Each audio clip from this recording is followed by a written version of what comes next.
Now, Donald Trump is all geared up to talk again to the press at 1 p.m. local time in Washington, D.C. Now, Trump will be addressing the media, and speculation is rife about what the American president might end up saying. Initially, the news conference was going to take place just hours before the end of Donald Trump's deadline to Iran. Trump, remember, has threatened to destroy more and more of Iran's civilian infrastructure, such as power plants and bridges, if Tehran does not make a deal and reopens the Strait of Hormuz.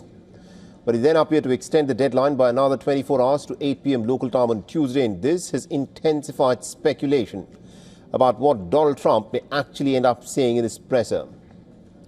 He has announced the news conference in another social media post. This post spoke about the rescue of the American pilots who fell inside the Iranian territory after their F-15 fighter jet was shot out of the skies.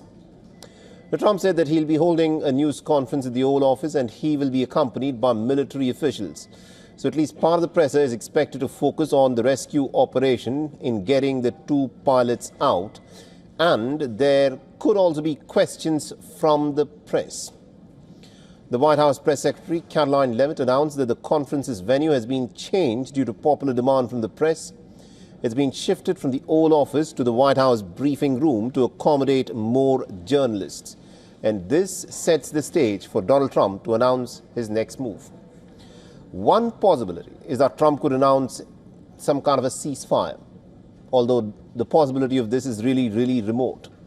Now, Pakistan, Egypt and Turkey have been working as mediators in trying to find a way to end the war. They've been scampering from one end to another, passing on the messages sent by Donald Trump and his officials to the Iranians.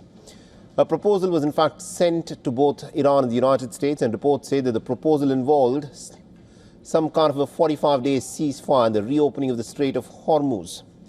However, Iran's foreign ministry has dismissed the possibility of any kind of a temporary ceasefire, saying that it will not accept anything short of an ending of the war on its terms. What does a ceasefire mean? A ceasefire means a pause for the US and Israel for a while to renew strength and prepare to commit crimes again. No sane person would accept this. Our demand is an end to the imposed war, along with ensuring that this cycle does not repeat. Now, if Trump, of course, doesn't get a deal, then he has threatened to blow up Iran's power plants and bridges. He's threatened to do it on Tuesday in a profanity-filled social media post that he in fact posted from his official handle. So during his press conference, Trump may once again double down on his very violent and profane rhetoric and could threaten Iran with more chaos in the hope of increasing pressure. But the question, of course, is this: is it going to sway Tehran in any way?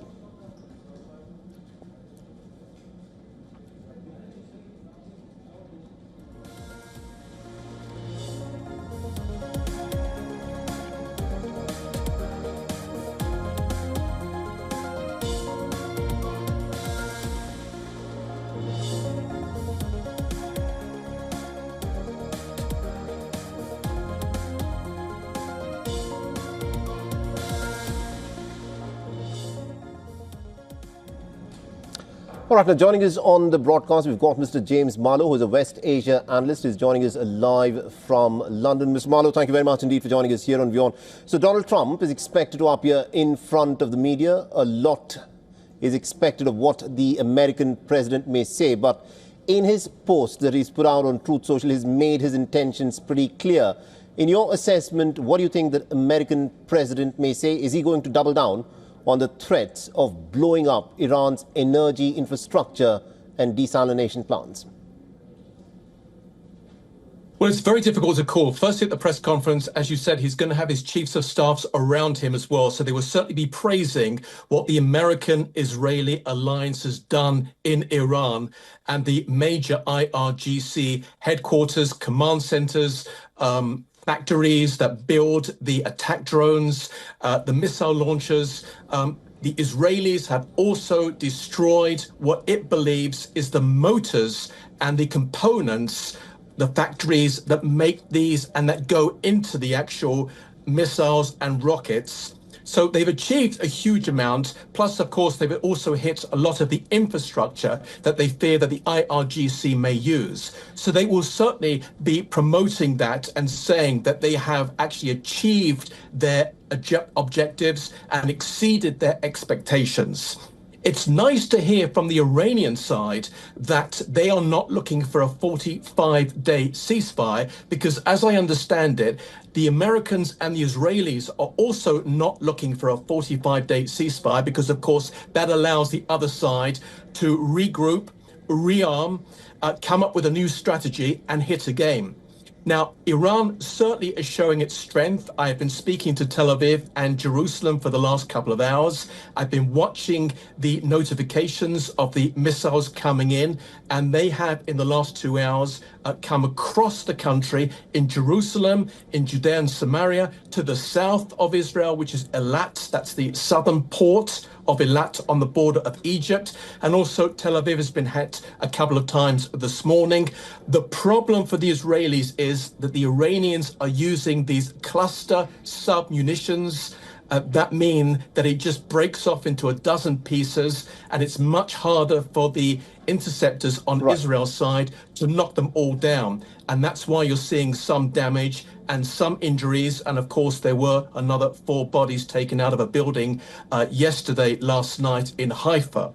Right. Now, Mr. Malu, this war, a lot of military strategists are saying, is interesting because the Americans and the Israelis are able to get what are known as tactical victories, but are looking at a possible strategic defeat. Now, if Donald Trump were to even carry out the threat that he's been saying, that he will blow up the Iranian energy infrastructure and Iranian desalination plants, the Iranians have made it clear if Trump goes through with his threat, then they will strike back at the energy infrastructure and the desalination plants of the Gulf nations and also of the State of Israel. Does Trump have a plan after he takes the steps that he's taking? Yes, of course, he must have a plan. He has to make the decision as commander-in-chief. He's probably been given about 5 or 6 different scenarios and possibilities from the Pentagon. Whether Donald Trump has actually made that decision or not, I can't tell you. I doubt it very much because I think it depends upon what takes place in the coming hours. You have, of course, the press conference, which is coming up.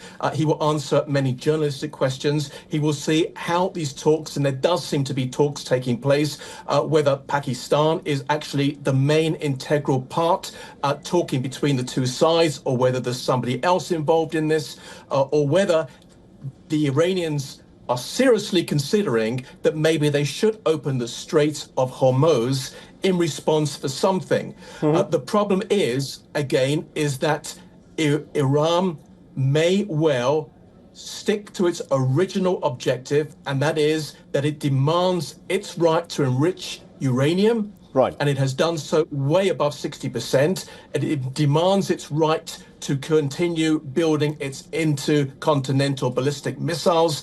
And this is something that the Americans are not happy with. But nevertheless, on your first point, I have to tell you that the intelligence is still really coming out from the IRGC to Israel. Somehow there's a connection over there. And I think it's quite remarkable. I mean, last night, this hit of the #1, the head of the intelligence of the IRGC, that is Major General Majid Hadami. Hadami, I think is how you pronounce it. I just had to look down and check his name as we was talking about the IRGC. But the fact that they got him, he was said to be very, very close with the original Ayatollah Ali Khamenei. So this is a significant blow, and I feel that the Iranians are furious about this. So it's really down to them as to whether they feel that there are other heads and generals that have a target on their back, or whether they just don't care. They're all shahids, they're all martyrs, and they just keep being replaced non-stop. All right, we'll have to see as to how things unfold. Thank you very much indeed, Mr. Malu, for joining us from London and getting us that perspective there. Thank you. For all the latest news, download the WION app and subscribe to our YouTube channel.